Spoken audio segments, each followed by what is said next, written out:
امردای کاری نکوده که مستحق مرگ ببه.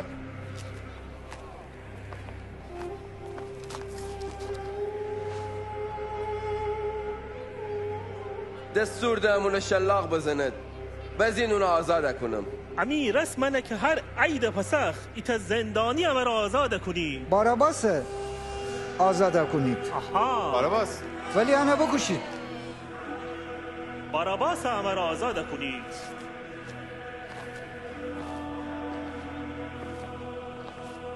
به صلیب بکشید. مصلوب کنید. تو ببرید. مصلوب بکنید. صلیب بکشید.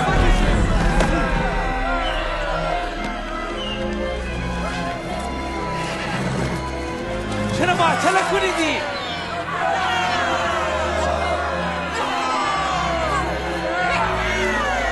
اون ایسایه.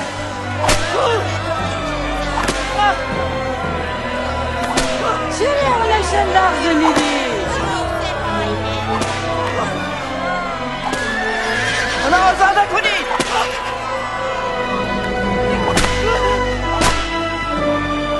اون هیچ گناهی نکرده.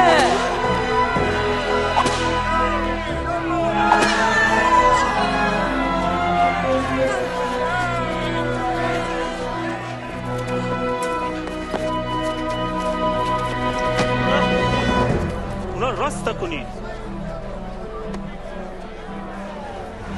بالاخره هوش نگب بوسته.